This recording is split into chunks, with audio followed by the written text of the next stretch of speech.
Kembali di Breaking News, pemirsa, penggunaan gas air mata di Stadion Kanjuruhan menjadi sorotan lantaran dilarang oleh FIFA. Namun demikian, Kapolda Jawa Timur Irjen Niko Afinta menyatakan penggunaan gas air mata terpaksa dilakukan karena massa mulai anarkis.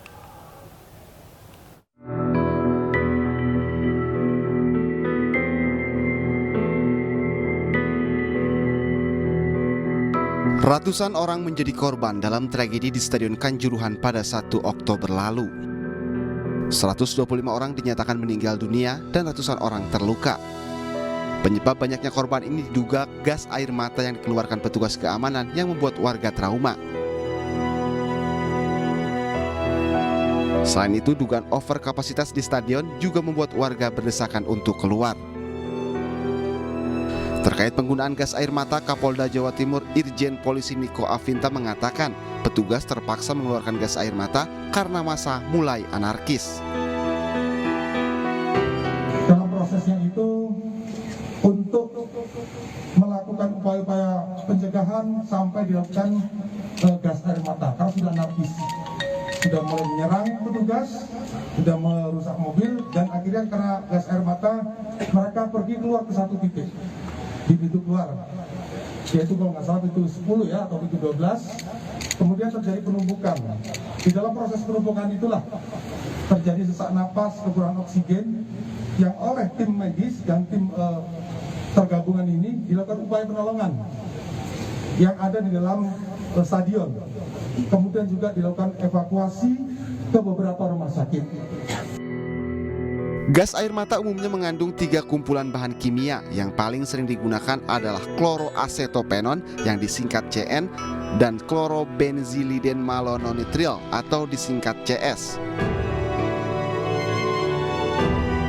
Ketika gas air mata terpapar di kulit, terutama wajah dan mata, maka akan menimbulkan rasa perih dan pedih. Paparan bahan kimia yang terkandung dalam gas air mata juga dapat menyebabkan gangguan sistem pernapasan. Terpapar gas air mata juga dapat menimbulkan rasa gatal dan panas pada kulit. Sementara efek yang muncul pada mata antara lain produksi air mata berlebih, rasa terbakar, pandangan buram, dan mata merah.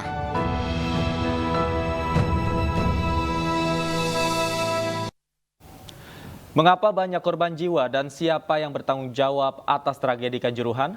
Untuk membahasnya sudah bergabung bersama kami pengamat sepak bola Tommy Welly. Selamat sore, Bung Toel. Selamat sore, Stefani, Davi. Baik, Bung Toel, salah satu hal yang paling disoroti tentunya adalah penggunaan gas air mata. Nah, sebenarnya apakah memang Anda melihat ada kelalaian dari PSSI dalam mensosialisasikan SOP bahwa penggunaan gas air mata ini tidak bisa digunakan pada saat pertandingan sepak bola? Ya, ini kan aturan bukan aturan baru. Sudah tercantum dalam FIFA Safety and Security Regulation. Persoalannya apakah ini dideliver nggak ke pihak keamanan supaya dalam proses pengamanannya nggak salah. Nah, ini yang jadi pertanyaan besar menurut saya harus dibuka. Apakah polisi sudah mendapatkan informasi regulasi atau tidak sekali? Karena biasanya dalam sebuah pertandingan menjelang pertandingan itu ada namanya rakor, rapat koordinasi antara Pansol dengan pihak keamanan. Nah, di situ kan terungkap. Di skala lebih besar, dalam relasi antara PSSI dengan kepolisian, antara operator dan kepolisian juga ini bisa dipertanyakan menurut saya. Apakah PSSI pernah mensosialisasikan regulasi ini? Ini yang jadi pertanyaan besar. Oke. Bicara soal relasi PSSI dan kepolisian, pertandingan derby yang memiliki resiko yang cukup tinggi ini kan tidak hanya kali ini saja terjadi. Sebelumnya juga pertandingan antara klub-klub rival abadi itu sering terjadi dan antisipasinya itu berjalan dengan lancar. Nah, menurut Anda dari sisi ini apa? Di mana letak kelalaiannya? Dari sisi pertandingannya, dari sisi status pertandingannya maksudnya? Iya. Ya, pertandingan derby Jatim Arema Persebaya ini memang pertandingan yang masuk skala rawan ya, resiko tinggi lah. Ya. Nah, ini asesmennya harus dalam. Hal-hal yang tidak nampak tapi harus terdeteksi atau terantisipasi. Misalnya begini, Aremania ini lagi kecewa dengan performa klub Arema. 2 kali sebelumnya di kandang mereka kalah oleh Persib dan juga oleh Persija. Tentu ini mengecewakan mereka. Begitu derby lawan Persebaya, mungkin ada dalam pikiran mereka, kalah yang lain masih bisa mereka terima, tapi Persebaya mereka nggak mau terima. Nah, resiko tinggi seperti itu yang harus diantisipasi. Artinya ada resiko kerawanan yang tinggi.